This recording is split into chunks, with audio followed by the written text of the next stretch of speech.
Christopher Edward Hansen nasceu em Chicago, em setembro de 1959.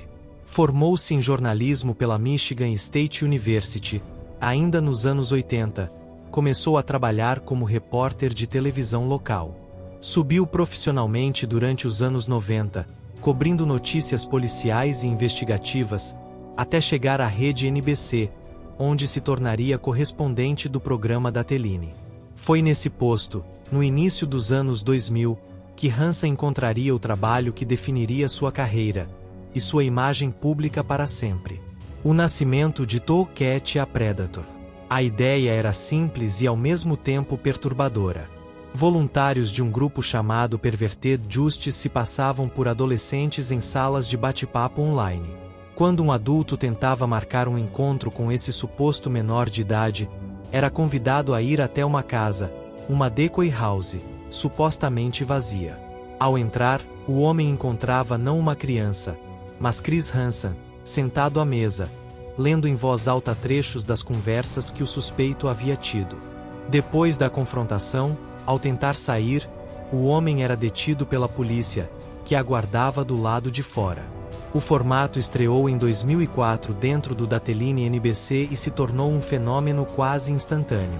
Entre 2004 e 2007, o programa produziu mais de uma dezena de investigações, resultando em centenas de prisões em cidades por todo o país. Trechos de arquivo mostrando confrontos, mas sem reproduzir falas específicas, apenas ilustrativo.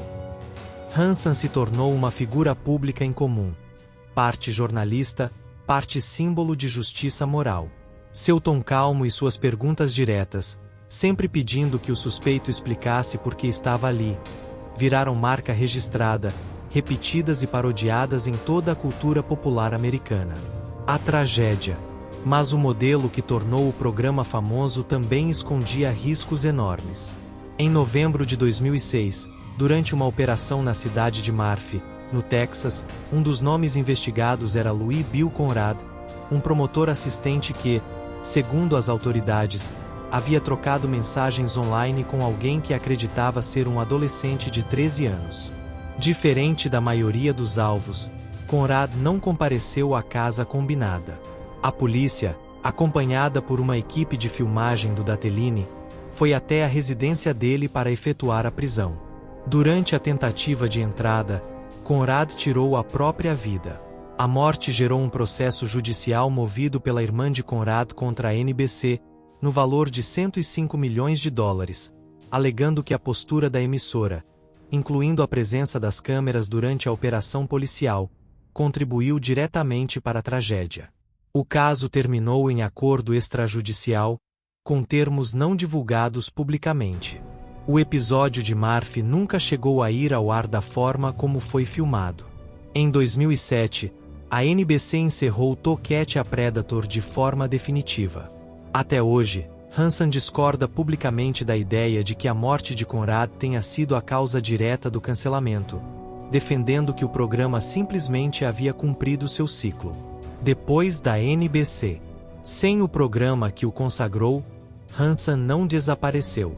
Em 2013, a NBC decidiu não renovar seu contrato após 20 anos de casa.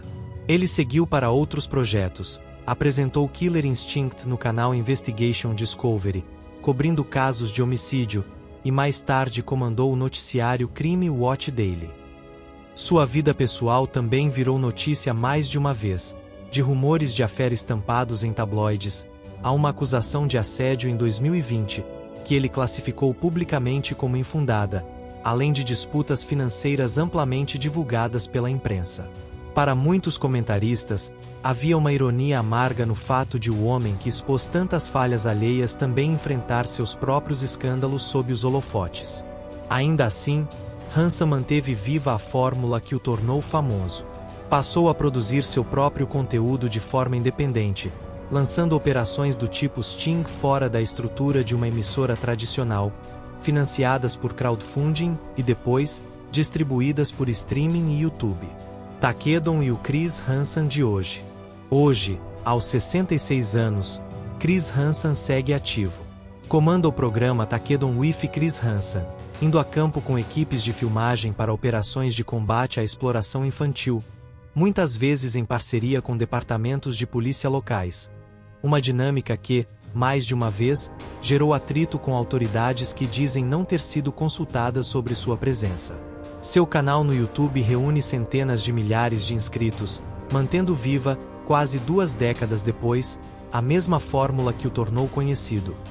Câmeras escondidas, confrontos gravados e o julgamento público quase instantâneo de quem é flagrado. Hollywood revisita a história. Narrador, VO em 2026, a história ganhou um novo capítulo, dessa vez nos cinemas. O estúdio A24 produziu Primetime, um filme dramático inspirado na ascensão de Hansan e no fenômeno cultural criado por Toquete a Predator, com o ator Robert Pattinson no papel principal. A produção não se apresenta como documentário, mas promete revisitar tanto o auge do programa quanto os bastidores mais sombrios daquele período, incluindo os eventos em Murphy, Texas. O lançamento reacendeu o debate que acompanha Hansan desde o início.